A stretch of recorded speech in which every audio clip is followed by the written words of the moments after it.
এবং এইটা একটা অনিবার্য সংঘাতের দিকে অগ্রসর হইতেছে। আমি গত পরশু একটা ভিডিওতে দেখাইছিলাম যে টিনের সালে কাউয়া তারিক জিয়া মিছিল, দেখেন আরেকবার।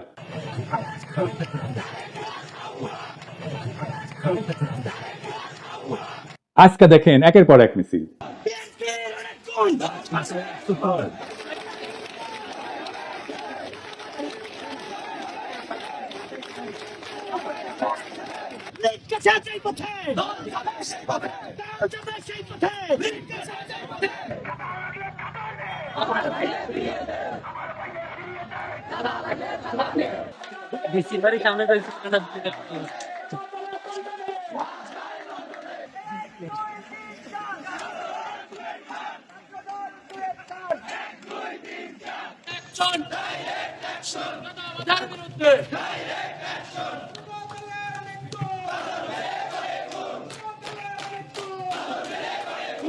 তারেক রহমান বলছেন অন্যায়কারী যেই হোক আমরা প্রশ্রয় দেব না।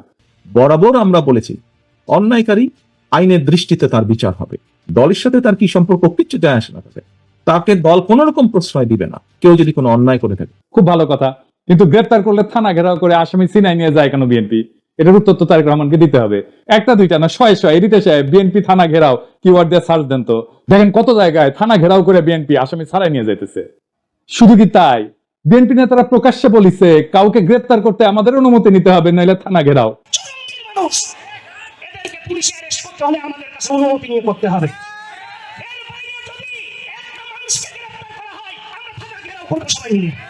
আপনারা মব মব করে ফেনা তুলতেছেন, কিন্তু আসল মব তো আপনার দলের লোকেরা তৈরি করতেছে। শোনেন কি অবস্থা। প্রতিদিন আমাদের 30,000 টাকার মতো সে নিতেছে। আমি জেনেছি যেটা যে মালিক সাহেবের কাছে তারা 5 কোটি টাকা চাঁদা চেয়েছে। এক যুবদল নেতা জাতাবাড়ির নাম ফাহিম, আতর্কিত ভাবে কয়েকজন লোক আসলো, আয়সা গাড়ি আতর দিয়া দামদম পিটাইয়া চলে গেল।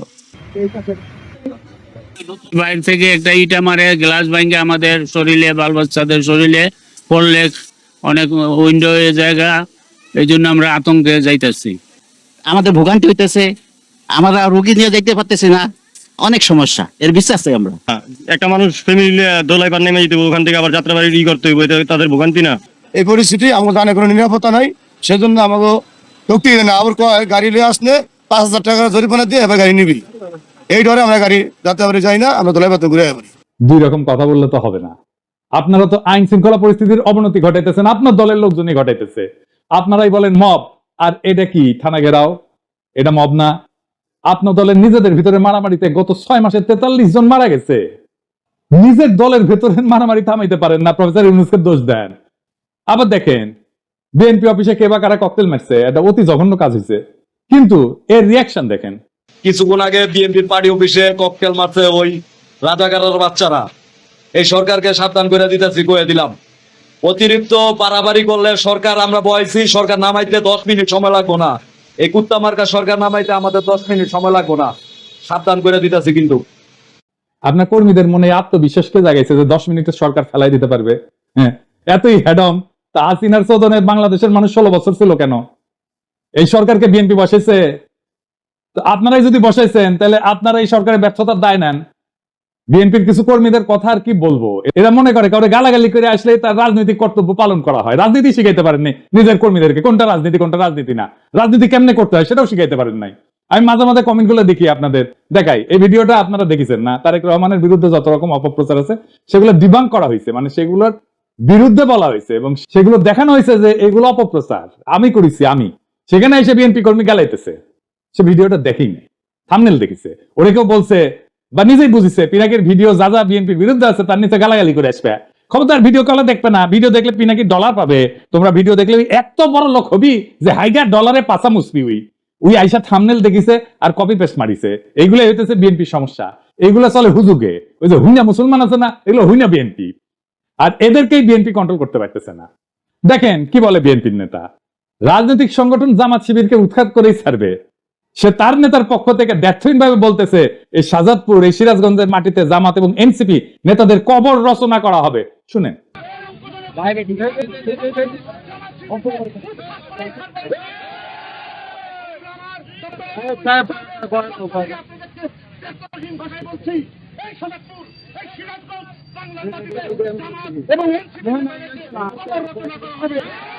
এর নাম হইতেছে আমির হোসেন সবুজ, সাংগঠনিক সম্পাদক শাহজাদপুর উপজেলা বিএনপি।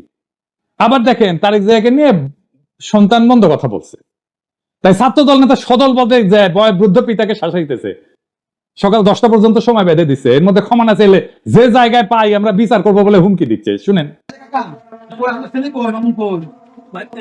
বাড়িতে থাকে না, আপনার মাস্টার মানুষ, আপনারা সম্পূর্ণ শ্রদ্ধা দিয়ে কইতেছি। হ্যাঁ, এই যে আপনার মাস্টার, আপনি মাস্টার, আপনার ছেলে তারেক রহমানের গালিগালাজ করে, তারেক রহমানের এই ছেলে এটা কাকা আমি আপনাদের বলেন, কাকা আপনি আসলে বিএনপি করেন, আমার বাবা এমন করতো, সমস্যা নাই, কিন্তু তারেক রহমানের নামের এই ধরনের কথা বলতে গেলে তখন আমরা তো মনে করেন যে আলোনবীন করে তারেক রহমানের মানি, বাপদাদাতে বেশি মানি। আমি বিষয়টা হচ্ছে গিয়া উনি তো কোনো অপরাধ করে নাই, ওনারা এই যে গালিগালাজ করেছে বলে আমি একটা কথা শুনেন, আমার ছেলে ওনারা কইবেন যে সুলতানের রায় ছিল সকাল 10টার মধ্যে যাবে, কালকে 10টার মধ্যে হ্যাঁ যাতে ফেসবুকে যেটা ট্রেনেতেই কয় যে গুণ স্বীকার করে কাকা, যদি গুণ স্বীকার না করে এর বিচার কিন্তু আমরা মনে করেন যেই জায়গায় আমরা বিচার করে দিব কাকা, যদি আমরা ব্যর্থ হন কাকা। আর বৃদ্ধ পিতা হাত জোর করে ভয়ে কাঁদতে শুরু করছে, বারবার বলতেছে সন্তান ক্ষমা চাইবে। যে নেতায় কাণ্ড ঘটেছে সে বারবার বলছে যে সে এর কারণে সে বহিষ্কার হইতে পারে, কিন্তু এটা তার কিছু যায় আসে না, কারণ জানে বহিষ্কার হইলে তার দল বহিষ্কার প্রত্যাহার করবে আমাদের অগোচরে, এটা সময়ের ব্যাপার, বহিষ্কার কাগজের ব্যাপার। এইবার শুনেন, এটা আমি লাইভে আসছি কাকা, একদম মনে করেন যে সেটা ভাঙা হয়ে দেখতেছে, আমার নেতা করে একটা মানুষ লিখতে পারে, আমার বহিষ্কার করতে পারে, আমার কোনো আপত্তি নাই। যাই হোক, বিএনপি মানে শুধু এরা না, এর বাইরেও বিএনপি আছে, আর তারাই মেজরিটি যারা সত্যিকার অর্থে শহীদ জিয়ার আদর্শ আর খালেদা জিয়ার উত্তরাধিকার বহন করতে চায়।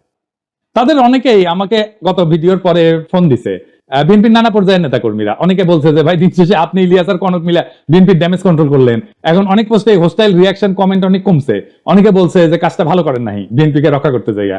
আমি আসলে বিএনপি কে রক্ষা করতে যাই নাই, দেশের স্বাধীনতা সার্বভৌমত্ব রক্ষা করতে গেছি, আর বিএনপির ভুলগুলো ধরায় দেওয়া থেকে আমি সরে আসি নাই। এখন কইবেন বিএনপি কে রক্ষা করলে বাংলাদেশের স্বাধীনতা সার্বভৌমত্ব, দেশের স্বাধীনতা সার্বভৌমত্ব কেমনে রক্ষা হয়? আসেন এটা না বুঝে দেখি বিএনপির সাথে স্বাধীনতা সার্বভৌমত্ব কেন যুক্ত। একটা আধুনিক রাষ্ট্রের স্বাধীনতা সার্বভৌমত্ব কেবলমাত্র তার ভূখণ্ড বা আন্তর্জাতিক স্বীকৃতির উপর নির্ভর করে না, বরং সেটা গঠিত হয়, তৈরি করতে হয় রাষ্ট্রের জনগণ, প্রতিষ্ঠান এবং রাজনৈতিক পরিকাঠামোর সমন্বয়। তিনটে জিনিস, জনগণ, প্রতিষ্ঠান এবং রাজনৈতিক পরিকাঠামোর সমন্বয়। এই কাঠামোর কেন্দ্রে অবস্থান করে রাজনৈতিক দলগুলো। রাজনৈতিক দল কেবল রাষ্ট্র ক্ষমতার প্রতিযোগী না, তারা রাষ্ট্রীয় কর্তৃত্বের সামাজিক অনুমোদনের ধারক, জন অভিপ্রায় প্রকাশের মাধ্যম এবং রাজনৈতিক স্থিতিশীলতার একটা মৌলিক স্তম্ভ। যখন একটা দেশের রাজনৈতিক দলসমূহ ধ্বংস হইয়া যায় বা তাদের কার্যকারিতা ভেঙে পড়ে, তখন সেই রাষ্ট্রের আন্তঃপ্রাতিষ্ঠানিক ভারসাম্য, জনভিত্তিক শাসন এবং কূটনৈতিক অবস্থান দুর্বল হয়ে যায়, যা সরাসরি স্বাধীনতা সার্বভৌমত্বের উপরে আঘাত আনে। কি জটিল লাগতেছে? আরো পরিষ্কার করে বুঝে দেখবো, আসেন বুঝে দেখি। রাজনৈতিক দল কিভাবে গণ অনুমোদনের একটা সাংগঠনিক রূপ। রাজনৈতিক দলগুলো একটা দেশের জনমতের প্রাতিষ্ঠানিক কণ্ঠ। দলীয় রাজনীতির মাধ্যমেই জনগণ রাষ্ট্র ক্ষমতায় অংশ নেয়। দল ধ্বংস হইলে বা নিষ্ক্রিয় হইলে রাষ্ট্রে জনসমর্থনের ভিত্তি দুর্বল হয়ে পড়ে, ফলে শাসন এবং সার্বভৌম কর্তৃত্বের বৈধতা প্রস্তাবিত হয়। রাজনৈতিক দলগুলোর মাধ্যমে তৈরি হয় নীতি নির্ধারণের ধারাবাহিকতা এবং বিকল্প। স্বাধীনতা এবং সার্বভৌমত্ব রক্ষা করে দুইটা জিনিস, কূটনীতি আর নিরাপত্তা নীতি। এটা ধারাবাহিকতা এবং বিকল্প চিন্তা রাজনৈতিক দলগুলোর মধ্যে বিকশিত হয়। দলের অনুপস্থিতিতে এক কেন্দ্রিক নীতি নির্ধারণ শুরু হয়। যেই নীতিতে পাবলিক সাপোর্ট নাই সেই নীতি দীর্ঘমেয়াদে টেকে না। এই এক কেন্দ্রিক নীতি নির্ধারণটা কেমন একটু দেখে আসেন। আমি একটা এক্সাম্পল দিয়ে বুঝি। ভারত বাংলাদেশের রাজনৈতিক এবং অর্থনৈতিক স্বার্থ এক, এটাই ছিল হাসিনার কূটনৈতিক স্ট্যান্ড। এটা এক কেন্দ্রিক নীতি। ওই যে আলগা মোমেন বলছিল না, ভারতের উন্নয়ন আমাদের উন্নয়ন, ভারতের বিজয় মানে আমাদের বিজয়। শুনেন, আমাদের বিজয় ভারতের বিজয়, বুঝছেন? আমাদের উন্নয়ন ভারতের উন্নয়ন, ভারতের উন্নয়ন আমাদের উন্নয়ন। এই কূটনৈতিক স্ট্যান্ডটা টিকে নাই। এটা হইতেছে এক কেন্দ্রিক নীতি নির্ধারণ। আমাদের সব সম্পর্ক সব নতুন করে করতে হইতেছে না, আগে ইন্ডিয়ার মাধ্যমে হাসিনা রাজনৈতিক সম্পর্ক তৈরি করতে। এবং এই কারণে আমাদের প্রতিষ্ঠানগুলো দুর্বল হয়েছে, আমাদের ব্যুরোক্রেসি দুর্বল হয়েছে, আমাদের কূটনীতি দুর্বল হয়েছে, আমাদের ডিপ্লোমেসি দুর্বল হয়েছে। রাজনীতি প্রাতিষ্ঠানিক ভারসাম্য রক্ষায় কি ভূমিকা রাখে? সুস্থ রাজনৈতিক দলগুলা নির্বাহী, আইন প্রণয়ন এবং বিচার বিভাগের ভারসাম্য রক্ষায় সহায়ক হয়। দলগুলোর অনুপস্থিতিতে রাষ্ট্রযন্ত্রের অঙ্গগুলোর মধ্যে ক্ষমতার ভারসাম্য নষ্ট হয়। এর জন্যই কর্তৃত্ববাদী প্রবণতা তৈরি হয়, যেমন যেটা হয়েছিল হাসিনার আমলে, এবং এর ফলে বৈদেশিক হস্তক্ষেপের পথ উন্মুক্ত করে। আমি কয়েকটা প্র্যাকটিক্যাল উদাহরণ দিয়ে বুঝাই দিতেছি। ইরাক 2003 সালের পর থেকে বর্তমান পর্যন্ত ইরাকে কিন্তু একটা রাজনৈতিক দল ধ্বংস হয়ে গেছে। কোন পার্টি? সেটা বাথ পার্টি। এটা পতনের পর যে রাজনৈতিক শূন্যতা তৈরি হয়েছে, পশ্চিমা শক্তি নির্বাচন ব্যবস্থা চাপাই দিল, নিরাপত্তাহীনতা এবং জাতিগত বিভাজন রাষ্ট্রের ভিতরে সার্বভৌমত্ব কর্তৃত্বকে দুর্বল করে রাখছে, আর রাষ্ট্র হিসেবে দাঁড়াইতে পারতেছে না এরা, জাস্ট বাদ পার্টি নাই জন্য, যত খারাপ পার্টি হোক। লিবিয়া গাদ্দাফি শাসনের পরে যে রাজনৈতিক শূন্যতা তৈরি হয়েছে, গাদ্দাফির যে পলিটিক্স ছিল সেই পলিটিক্সটাকে পূরণ করতে পারে না, তাই দেশটাতে মিলেশিয়া বিদেশি হস্তক্ষেপ প্রধান নিয়ন্ত্রক শক্তি হয়ে উঠছে, রাষ্ট্রের সার্বভৌমত্ব আজও পুনঃপ্রতিষ্ঠিত হয়নি। আবার দেখে আফগানিস্তানে মার্কিন দখলদারির সময় তারা তো সাহায্য দিয়েছে প্রচুর, নানা ধরনের কনসালটেন্সি দিয়েছে, মেলা মানুষকে শাসন ক্ষমতায় বসাইছে, নানা শক্তিকে ক্ষমতায় বসাইছে, কিন্তু দেশটা শান্ত হয় নাই, দেশের প্রগতিও হয় নাই, কারণ রাজনৈতিক শূন্যতা ছিল। রাজনৈতিক শূন্যতা থাকলে সেই দেশ যে আগায় না, তালেবান পূর্ব আফগানিস্তান তার প্রমাণ। এখন আগাইতেছে না, এখন আগাইতেছে। কেন আগাইতেছে? কারণ এখানে পলিটিক্যাল ভ্যাকুয়ামটা নাই, আর পূরণ হয়ে গেছে। এটা নিয়ে একাডেমিক অনেক আলাপ আছে, আসেন সেই আলাপগুলো একটু এক এক করে দেখি। গ্রামসির একটা হেজিমনির ধারণা আছে, আমি অনেকগুলো এপিসোডে এটা বলছি, মানে দলগুলা জনগণের মত এবং রাষ্ট্রীয় শক্তির মাঝে সাংস্কৃতিক এবং রাজনৈতিক সেতু বন্ধন তৈরি করে। দল ধ্বংস হইলে এই হেজিমনিক বা কর্তৃত্বের যে ব্লক, এটা ভেঙে পড়ে, ফলে বিদেশি শক্তি এবং স্থানীয় সুবিধাভোগীরা নতুন করে ক্ষমতা নির্মাণে নেমে পড়ে, যেটা হয়েছে আজকে। হান্না আরেন্ডের পাওয়ার ভার্সেস ভায়োলেন্স বলে একটা তত্ত্ব আছে, ওখানে উনি বলছেন যে রাজনৈতিক দলের অনুপস্থিতিতে রাষ্ট্র জন্ম নেয় সহিংসতা নির্ভর প্রশাসনিক ব্যবস্থা, যার উপরে জনগণের কোনো কর্তৃত্ব থাকে না। এতে সার্বভৌমত্ব কেবল প্রতীকী থাকে, কার্যকর থাকে না। আর একজন দার্শনিক আছে ম্যাক্স ভেবার, এটা ওয়েবার বলে অনেকে, এটা উচ্চারণ আসলে ভেবার। তার একটা লেজিটিমেসি এবং অথরিটি বা কর্তৃত্বের বৈধতার তত্ত্ব আছে। উনি বলছিলেন যে একটা রাষ্ট্র কেন চলতে পারে, কেন মানুষ শাসকের কথা মেনে চলে, সেটা বোঝার জন্য আমাদের দেখতে হবে কর্তৃত্বের বৈধতা কোথায় থেকে আসে। উনি বলছেন যে 3 ধরনের শাসন থেকে কর্তৃত্বের বৈধতা আসে। একটা হচ্ছে রেশনাল লিগ্যাল অথরিটি, বৈধ বা আইন ভিত্তিক কর্তৃত্ব, মানে যখন শাসকেরা নিয়মন করে নির্বাচিত হয়, সংবিধান আইন প্রতিষ্ঠা করে, প্রণয়ন করে, প্রতিষ্ঠানের মাধ্যমে রাষ্ট্র চলে। এই রাজনৈতিক দলগুলো এই ধরনের কর্তৃত্বের মূল মাধ্যম, কারণ দল নিয়ে নিয়ম মেনে প্রতিযোগিতা করে ক্ষমতায় আসা যায়। 2 নম্বর হইতেছে ক্যারিসমেটিক অথরিটি বা ব্যক্তিগত আকর্ষণে চালিত শাসন। কেউ হয়তো অত্যন্ত জনপ্রিয়, আবেগী বক্তা বা যুদ্ধ নেতা, তাকে মানুষ অনুসরণ করে, তিনি নিয়ম বা আইনের চেয়েও ব্যক্তিত্ব দিয়ে রাষ্ট্র চালান, যেমন হইতেছে হিটলার, মোদি, গাদ্দাফি, এমনকি হাসিনা, মুজিবও, মানে সোহরাওয়ার্দীর বডিগার্ড। 3 নাম্বার ট্র্যাডিশনাল অথরিটি বা ঐতিহ্যগত কর্তৃত্ব, মানে আমাদের পূর্বপুরুষরা মানতো, ওরাই সবসময় চালায়, আমিও মানি, এই ধরনের আর কি। রাজতন্ত্রে চলে, জমিদারি সামন্তবাদী শাসনে চলে। তাই ম্যাক্স ভেবার বলছে যখন রাজনৈতিক দল থাকে তখন রেশনাল লিগ্যাল কাঠামোতে চলে, নিয়ম আইনের প্রক্রিয়া, কিন্তু দল ভেঙে গেলে সে জায়গাটা ব্যক্তির মোহ বা কারিশমা অথবা ঐতিহ্যের দাবিদারি, যে ট্র্যাডিশনাল পাওয়ার, এটা নিয়ে নেয়। এতে শাসন অস্থিতিশীল হয়ে পড়ে, কারণ ব্যক্তি যদি মরে যায় বা জনপ্রিয়তা হারায় তখন শাসনের ভিত্তিও ভেঙে পড়ে। শাতাল মুফ ওনার নাম, আসলে এটা ওনার একটা তত্ত্ব আছে অ্যাগনস্টিক ডেমোক্রেসি, উনি আমার খুব প্রিয় চিন্তক। ওনার নাম আমাদের দেশে কত পরিচিত না, আসেন আগে দেখি উনি কে। শাতাল মুফ একজন প্রভাবশালী বেলজিয়ান রাজনৈতিক তাত্ত্বিক, যিনি মূলত গণতন্ত্র, রাজনৈতিক দ্বন্দ্ব এবং হেজিমনি, মানে যেটা গ্রামসির তত্ত্ব, আগে প্রথমে বলছি কর্তৃত্ব, রাজনৈতিক কর্তৃত্ব, এই বিষয়ক চিন্তার জন্য খ্যাত। তিনি আধুনিক র্যাডিক্যাল গণতন্ত্রের অন্যতম প্রবক্তা। তার কাজের মূল বিষয়বস্তুর একটা হইতেছে অ্যাগনস্টিক প্লুরালিজম বা বিরুদ্ধতাপূর্ণ বহুত্ববাদ। তো শাতাল মুফ মনে করে যে গণতন্ত্র মানে মতভেদের অবসান না, কিন্তু বরং গঠনমূলক দ্বন্দ্বের স্বীকৃতি।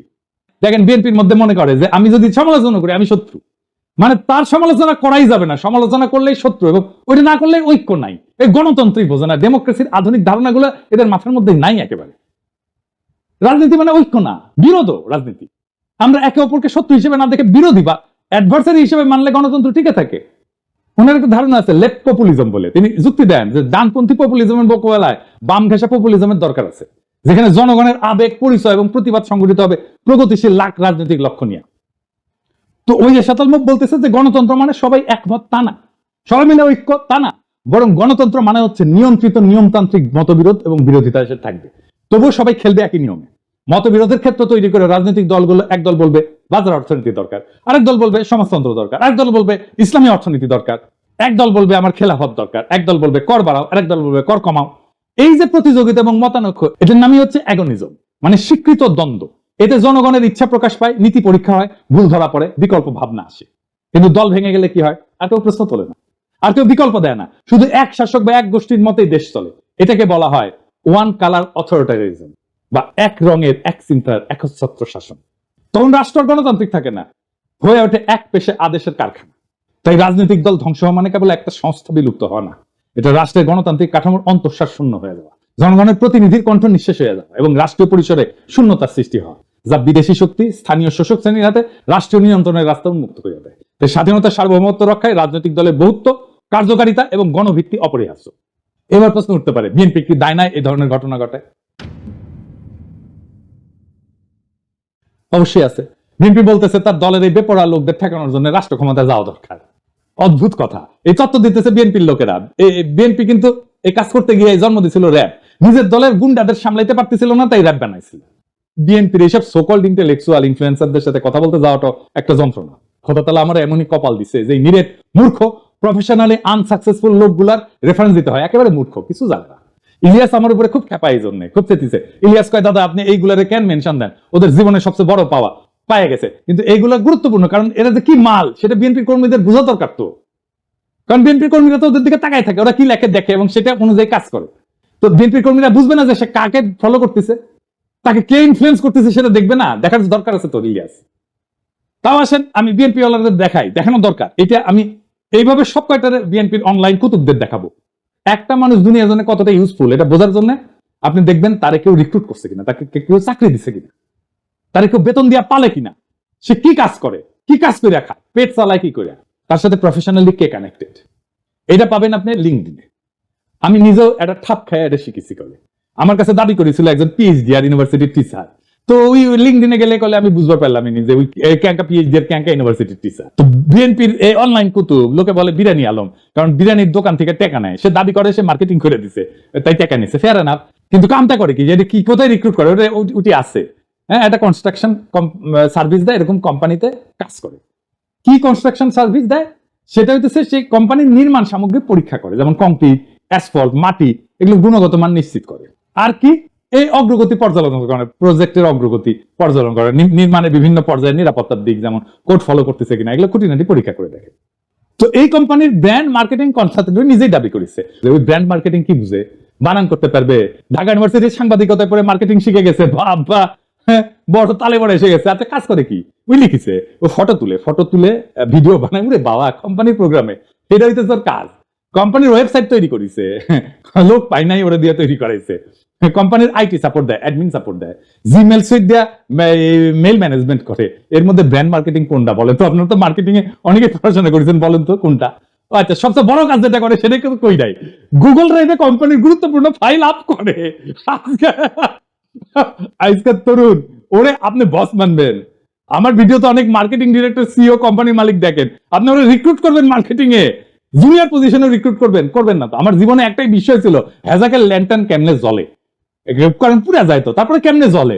এই বিরানি আলমরা দেখার পর আমার বিষয়, বিরানি আলমরা কে বেতন দেয় এই কাম করার জন্য? এই লোক বিএনপির অনলাইন কুতুব, অনলাইন ইনফ্লুয়েন্সার। এর বিএনপি কর্মীরা দেখে, তারপর যা বলে উগড়ায় দেয় নানা জায়গায়। তো এই বিএনপি গাড্ডায় পড়বে না তো পাশে বাড়ি মোকলেস পড়বে? বিএনপি মনে করেছে যে সবকিছু আগের মতো থাকবে, শুধু যায় রাষ্ট্র ক্ষমতায় বসবে, তারা ধপাস করে ক্ষমতায় বসে রাষ্ট্রযন্ত্র দিয়ে গুন্ডামি থামাবে, আর সবকিছু ঠিক থাকবে, পুরা ফ্যাসিস্ট কাঠামো ঠিক থাকবে, শুধু ক্ষমতায় থাকা লোকগুলা বদলাবে। তাইলে তো তাকে আওয়ামী লীগ হয়ে দেশ চালাইতে হবে। পুরা রাষ্ট্র কেমনে চলবে এটা তো হাসিনার ইন্ডিয়া বসে ঠিক করেছে, সেভাবে বানাইছে সবকিছু। সেটা ঠিক রেখা বিএনপি তার মতো দেশ চালাইতে পারবে না? পারবে না। বিএনপিকে এই রাষ্ট্রকে র্যাডিক্যালি বদলানোর চিন্তা করতে হবে। এই বিএনপির 31 দফা অতি দুর্বল রাজনৈতিক কর্মসূচি। আমি শুধু কয়েকটা দেখাইছি, পুরাটা ইচ্ছা করে মায়া করে দেখাই নাই, উচ্চ কক্ষ নিয়ে দেখাইছি না। এত দুর্বল, আপনাদের চিন্তাই ঠিক নাই, আপনাদের রাষ্ট্র নিয়ে সিরিয়াস কোনো চিন্তা নাই, আপনার ক্রিটিসিজম ইন্টেলেকচুয়ালি ডিফেন্ড করতে পারেন না, গালাগালিতে নামায় দেন কর্মীদেরকে। আমি বলতেছি পারবেন না। এইভাবে পারলে হাসিনাই ক্ষমতায় থাকতো। হাসিনার একটা বিশাল ইন্টেলেকচুয়াল বাহিনী ছিল, ইন্ডিয়ান ইন্টেলিজেন্সিয়ার ফুল সাপোর্ট ছিল। আপনার কিছু নাই, বাস্তবিকই কিছু নাই, দেখাই দিলাম হাতে নাতে। আপনাদের রাষ্ট্রচিন্তকদের আমার সাথে ডিবেটে বসাই দিয়েন, 5 মিনিটে রণে ভঙ্গে দিবে, টিকতেই পারবে না কোনো আলোচনায়। এটা অহংকার না, এটা রিয়েলিটি। মেনে নেন এই রিয়েলিটি। শেখ মুজিব কইছিল না, শহীদ বদিগার, রিয়েলিটি মেনে নাও ভুট্টোরে। আপনাদের রিয়েলিটি মেনে নিতে হবে। তাহলে বিএনপির কি করা দরকার? আমি বিএনপি করলে আমার বিপুল কর্মী বাহিনীর কর্মসংস্থানের জন্য কাজ করতাম। আমি প্রেসিডেন্সির সাথে বসে বলতাম, স্যার আমার 1 কোটি কর্মী আছে, এদের কাজ দিতে হবে, বুদ্ধি দেন, সাহায্য করেন। এদের লিস্ট করতাম, অর্গানাইজ করতাম, ট্রেন করতাম, ফান্ড জোগাড় করে দিতাম, তারপর এসএমই, স্মল মিডিয়াম এন্টারপ্রাইজে কাজ লাগাই দিতাম। এরা চান্দাবাজি করে, কারণ কাজ নাই, কাজে ঢুকাই দিতেন, সবকিছু বন্ধ হয়ে যেত, দেশেরও উপকার হতো। আমি মনে করি এমনকি তারেক রহমানের একটা ফুল টাইম জব থাকা উচিত, উপার্জনের উপায় থাকা উচিত। ব্যবসা না, চাকরির অভিজ্ঞতা ছাড়া আপনি পৃথিবীতে আপনার ইউজফুলনেস প্রতিষ্ঠা করতে পারবেন না। উনি যখন রাষ্ট্র ক্ষমতায় যাবেন তখন সেটা বাদ দিবেন। মানুষ যদি দেখে উনি কিছু করেন না, তাহলে রাজনীতি করেন, তাহলে মনে হবে যে আমিও রাজনীতি করব, কিছুই করব না। এবং মানুষ কি মনে করে আসলে আপনাদেরকে, পলিটিশিয়ানদেরকে মনে করে আপনারা চান্দা দিয়ে চলেন। এটা আমার কথা না, একদম জনগণের কথা। আমি দেখাই দিতেছি, শুনেন, দেখেন কি বলে। একটাও কাম করে খায় না, চাঁদা উড়ে খায়। একটু ছোট নেতা চাঁদা উড়ায়, বড় নেতা মালিক হয়ে যায়। সব নেতা চলে 7,000 টাকা দিয়া। নেতা কাম করে, কইতে যে আমি কাম করি না ভাই। সব নেতারা খায় 7,000 টাকা, 7,000 টাকা খাইয়া সব নেতার সংসার চলে। আর বাচ্চা কাছে পড়ালেখা করে 4,000 টাকা দিয়া। ওরা সংসারের মধ্যে মার্কেট করে, টাকা পয়সা দিয়ে মার্কেট করে, যে পানিটা কিনে খায় 4,000 টাকা দিয়া। 4,000 টাকা ছাড়া সংসার চলে না। ওরা চিকিৎসা করতেছে বাইরে বিদেশে চিকিৎসা করতেছে 4,000 টাকা দিয়া। খোঁজ নিয়ে দেখেন, যত বড় নেতা হোক এই 4,000 টাকা খাইয়া নেতামি করে। প্রত্যেকটা নেতা 4,000 টাকা খায়, প্রত্যেকটা কর্মী 4,000 টাকা খায়। কোন দলে চাঁদাবাজ থাকো না বাংলাদেশে। 4,000 টাকা খাইয়া রাজনীতি করে। চাঁদা বন্ধ হইলে রাজনীতি কেউ করবে না। চাঁদা বন্ধ হয়ে গেলে রাজনীতি কেউ করবে না। যে ধান্দা নাই, রাজনীতি করবো কেন? কাম করে খাই। চাঁদাবাজি আছে জড়িত, আপনি খোঁজ নিয়ে দেখেন ভালো মতন। দেখেছেন, রেসপেক্ট করে না তো পলিটিশিয়ানদেরকে। কেন করে না? কারণ আপনাদের মনে করে আপনারা চান্দা দিয়ে চলেন। বিএনপি এখন একটা সন্ধিক্ষণে দাঁড়ায় আছে। সামনে দুইটা পথ, একটা আত্মধ্বংসের আর একটা নবজন্মের। আপনি যদি রাজনৈতিক দল হিসেবে জনগণের কাছে ফিরে আসতে চান, তাহলে এই মুহূর্তে আত্মসমালোচনা, কাঠামোগত সংস্কার এবং র্যাডিক্যাল চিন্তার সাহস দেখাইতে হবে। বিএনপি যদি ভাবে তার পুরানো কাছে ফিরে গিয়ে ক্ষমতা ফিরে আসবে, তার দিবা স্বপ্নের বেশি কিছু না। এদেশের জনগণ নতুন কিছু চায়, নতুন রাজনৈতিক কল্পনা, নতুন নৈতিক নেতৃত্ব, নতুন র্যাডিক্যাল চিন্তা। যারাই নতুন চিন্তাকে ধারণ করবে তারাই ভবিষ্যতের নেতৃত্ব দিবে। একজন প্রকৃত রাজনৈতিক নেতা শুধু বক্তৃতা দেন না, কর্মীদের কাজ দেন। শুধু ভীষণ দেন না, সেই ভীষণ বাস্তবায়নের গাইডলাইনও দেন। যদি আপনার দলের কর্মীরা আজকে হুজুগের চান্দাবাজে পরিণত হয়ে থাকে, তাহলে তার দায় নেতৃত্বকেই নিতে হবে। তারেক রহমানের উচিত এখনই জব হোল্ডারদের মতো আচরণ শুরু করা। তাকে একজন ওয়ার্কিং স্টেটসম্যান হতে হবে, শুধু প্রবাসী ভবিষ্যৎ প্রধানমন্ত্রী না। বিএনপির সামনে এখন 3টা বড় কাজ: নিজের কর্মী বাহিনীকে প্রশিক্ষণ দিয়ে উৎপাদনমুখী কাজে লাগানো, র্যাডিক্যাল স্টেট রিফর্ম পরিকল্পনা নিয়ে জনগণের সামনে হাজির হওয়া, আর 3 নাম্বার দলে থাকা ডিজিএফ এর চাঁদা খাওয়া, রয়ের টাকা খাওয়া, নব্য দালাল, বেকার, অনলাইন কুতুবদের চিন্তাহীন দৌরাত্ম্য থামানো। এই রাজনৈতিক বিশৃঙ্খলা, ছিন্নমূল নেতৃত্ব আর চিন্তাহীন কর্মী নিয়ে রাজনীতির পরিণতি একটাই: নতুন করে একনায়কতন্ত্র আর গভীর বৈদেশিক হস্তক্ষেপ। বর্ষা বিপ্লবের চেতনাকে গণতান্ত্রিক কাঠামো থেকে তাড়াই দেয় এক ব্যক্তির ভাবমূর্তি কেন্দ্রিক প্রজেক্টে পরিণত করা। আপনারা যদি সত্যি শহীদ জিয়ার উত্তরাধিকার হন, তাহলে শহীদ জিয়ার মতো করে রাষ্ট্র গঠনের স্বপ্ন দেখেন, মাটি কামড়ায় জনতার ভরসা অর্জনের রাজনীতি করেন। না হলে ইতিহাসের ডাস্টবিনে আপনাদের জায়গা হবে। এই সময়টাতে যারা সাহস করে সত্য বলছে, তারা বিএনপির শত্রু না। এই হুঁশিয়ারি শোনা না হলে সামনের দিনগুলোতে আপনাদের পতনই কেবল অনিবার্য না, তা হয়ে উঠবে ইতিহাসের এক করুণ ট্র্যাজেডি। সময় আছে, বদলান, নয়তো ইতিহাস বদলায় দেবে আপনাদেরকে। ইনকিলাব জিন্দাবাদ।